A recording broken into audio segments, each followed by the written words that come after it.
Welcome to lesson 2 of your team culture. I'm Mel Barlow. Great to join you. In this lesson, we'll be going through what is feedback and speaking up. There are a lot of similarities across the two, but there are some really distinct differences. And both are highly essential in workplace. Ultimately, speaking up is a form of feedback, right? When we speak up, we're giving someone feedback about something they're doing or something they're saying or how they're behaving. The difference with feedback conversations is that usually when we have a feedback conversation, it is preempted, it is pre-booked and pre-set up. So you've thought about the time and place that you're going to have that conversation. You've made sure that the context is away from other people, that the person you are giving feedback to is aware of what the conversation will be about. So you're giving them the heads up to expect to receive feedback. And someone may have even requested feedback from you. So they're fully anticipating you giving them a response. The difference with speaking up is there is no preempting, right? The person receiving these messages is completely unaware that that message is coming. So this is why sometimes people get defensive, because it can be a shock that that message came, or they may not even interpret the message as someone speaking up because they may be doing other things. They may have an element of cognitive load of doing procedures or tasks that they don't quite comprehend that they're being spoken up to. And so we often wonder why these messages aren't received well, when in actual fact, it's because they're not anticipated. And particularly these conversations, speaking up conversations, happen in front of other people, which just really adds a layer of psychological unsafety when people are receiving these messages. So building workplace cultures where speaking up is the norm, where you anticipate being spoken up to, and that it's a psychologically safe environment to do so, will help reduce those defensiveness and increase reception to those messages.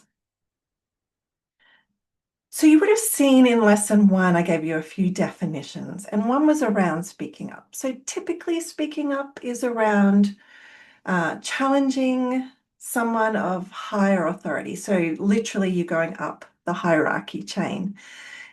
Yeah, what the research shows beyond my research is, as well as these messages don't just go up, they go peer to peer. And fundamentally, in one of my research projects, they absolutely went down. So junior people highlighted that speaking up messages came down the chain. Now, it may be that the person in higher hierarchy thought they were giving feedback, but that's not how the message was interpreted.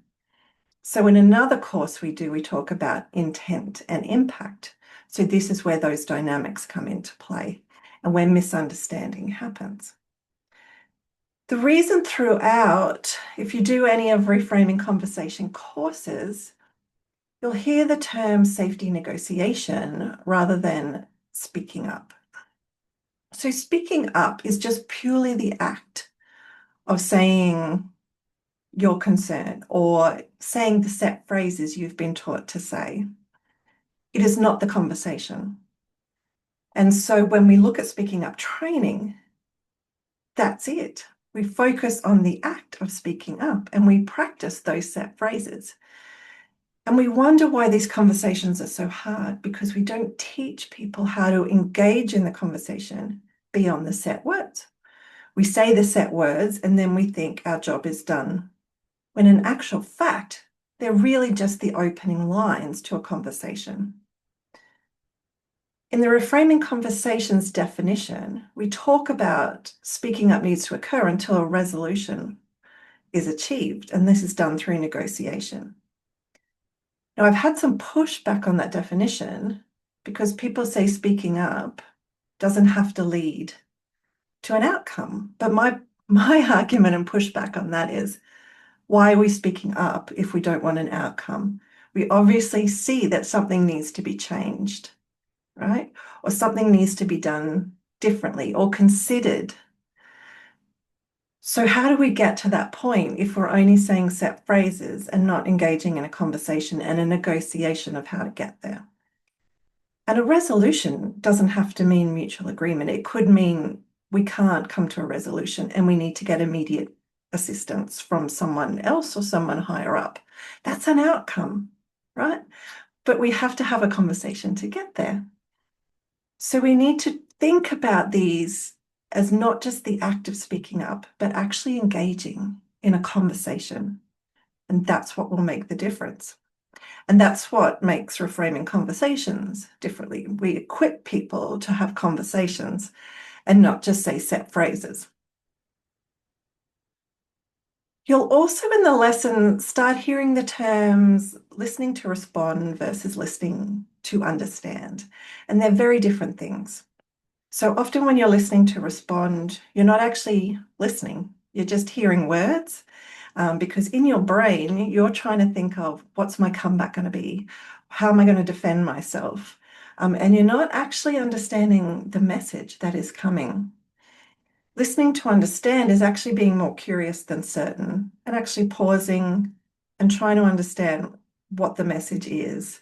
And it could be subliminal, like nonverbal versus verbal. It takes in all of these things and it includes active listening, but also beyond that.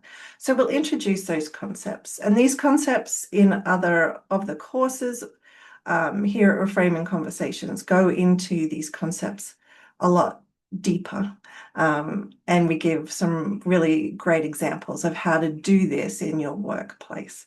So enjoy lesson 2, and I'll catch up with you in a later lesson.